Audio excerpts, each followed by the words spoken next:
નમસ્કાર મિત્રો, હાલ ગુજરાતનું વાતાવરણ પરંતુ મિત્રો આગામી સમયમાં ગુજરાતમાં હળવું માવઠું પડશે તેવી આગાહી સામે આવી રહી છે।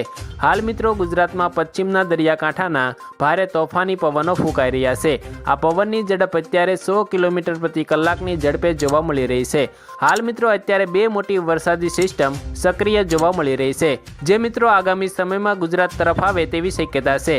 જો આ વરસાદી સિસ્ટમ ગુજરાત તરફ આવશે તો ઉત્તરાયણમાં ભારે વરસાદ જોવા મળી શકે છે। આજે મિત્રો હવામાન વિભાગે ગુજરાતના દરિયાકાંઠાના વિસ્તારોમાં હળવો વરસાદ પડશે તેવી આગાહી સાથે એલર્ટ મૂકવામાં આવ્યું છે। આ સાથે મિત્રો દરિયા કિનારે અત્યારે ભારે તોફાની પવન પણ જોવા મળી રહ્યો છે।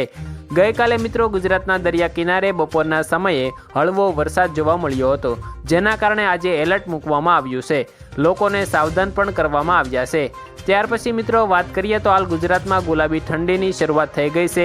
વહેલી સવારે લોકો ભારે ઠંડીનો અનુભવ કરી રહ્યા છે।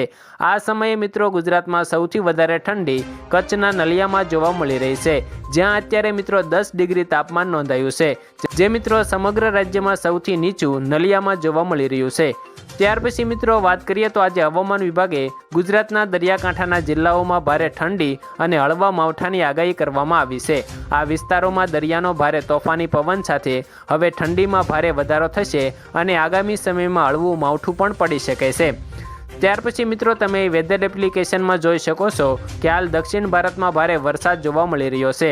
હાલ મિત્રો એક ભારે વરસાદી સિસ્ટમ પણ જોવા મળી રહી છે, જે ભારે પવન સાથે આગળ વધી રહી છે। હાલ મિત્રો આ વાવાઝોડું 100 કિલોમીટર પ્રતિ કલાકની ઝડપે આગળ વધી રહ્યું છે। મિત્રો આ વાવાઝોડાને કારણે હાલ દક્ષિણ ભારતના રાજ્યોમાં ભારે વરસાદ જોવા મળી રહ્યો છે। મિત્રો આ વરસાદી સિસ્ટમ આગળ વધીને આગામી સમયમાં ગુજરાત નજીક આવશે, જેના કારણે આગામી સમયમાં ગુજરાતમાં હળવું માવઠું પડી શકે છે।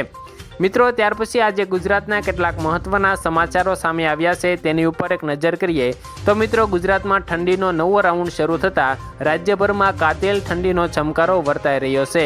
મિત્રો કચ્છનું નલિયા 7 ડિગ્રી સેલ્સિયસ તાપમાન સાથે રાજ્યનું સૌથી ઠંડુ સ્થળ નોંધાયું છે। ગાંધીનગરમાં 10 અને અમદાવાદમાં 12 ડિગ્રી લઘુત્તમ તાપમાન રહેતા શહેરીજનો ઠૂંઠવાયા છે। ઉત્તર પૂર્વીય ઠંડા પવનોને કારણે તાપમાનમાં 3 થી 7 ડિગ્રીનો ઘટાડો નોંધાયો છે। આગામી દિવસોમાં ઠંડીનું જોર હજુ પણ વધવાની શક્યતા છે।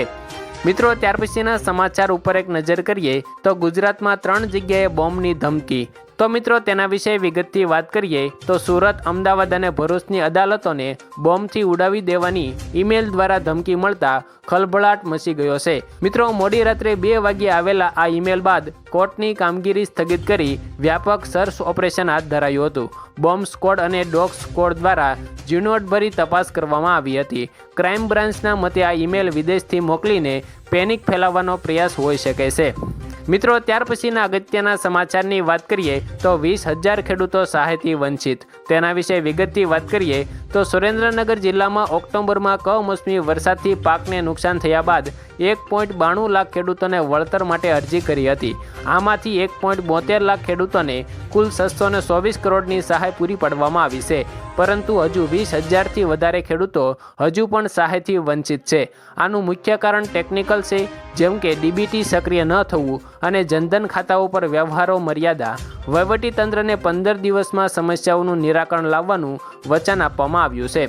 મિત્રો ત્યાર પછીના અગત્યના સમાચારની વાત કરીએ તો જર્મન ચાન્સલર અમદાવાદમાં ઉડાવશે પતંગ। તો મિત્રો તેના વિશે વિગતથી વાત કરીએ તો અમદાવાદના સાબરમતી રિવરફ્રન્ટ ખાતે 12 થી 14 જાન્યુઆરી 2026 દરમિયાન યોજવામાં આવનાર આંતરરાષ્ટ્રીય પતંગ મહોત્સવમાં મિત્રો પીએમ મોદીની હાજરીમાં જર્મનના ચાન્સલર ફ્રીડરિશ મર્સનું આગમન થશે।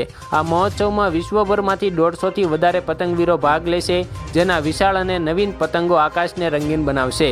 રાત્રિના સાંસ્કૃતિક નૃત્ય, ખાણીપીણી અને ખરીદીના સ્ટોલ પર આકર્ષણનું કેન્દ્ર બની શકે છે। મિત્રો ત્યાર પછીના સમાચાર અંગે વાત કરીએ તો સોના અને ચાંદીના ભાવમાં તોફાની તેજી। તેના વિશે વિગતથી વાત કરીએ તો બજારમાં સોના અને ચાંદીમાં જોરદાર રિકવરી જોવા મળી રહી છે। ચાંદીમાં એક ઝાટકે 13,700 રૂપિયાનો ઉછાળો આવ્યા બાદ ભાવમાં 2,42,785 ઉપર સ્થિર થયો હતો। મિત્રો સોનામાં પણ 2,400 રૂપિયાની તેજી બાદ ભાવ આજે 1,37,210 રૂપિયા પ્રતિ 10 ગ્રામ પર પહોંચી ગયો છે। નીચલા સ્તરેથી રોકાણકારોની મજબૂતી ખરીદીને પગલે આ શાનદાર ઉછાળો જોવા મળી રહ્યો છે। બજારમાં ભારે ઉથલપાથલનો માહોલ હજુ પણ યથાવત જોવા મળી રહ્યો છે। તો આભાર મિત્રો, આજે આપણે ગુજરાતના કેટલાક મહત્વના હવામાન સમાચાર અંગેની વાત કરી, ગુજરાતના પણ કેટલાક મહત્વના સમાચારો ઉપર નજર કરી.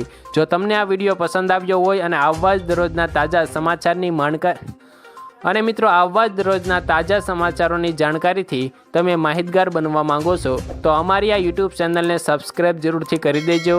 અને આ વિડીયો જો તમને પસંદ આવ્યો હોય તો વિડીયાની એક લાઈક તમારી જરૂરથી કરી દેજો.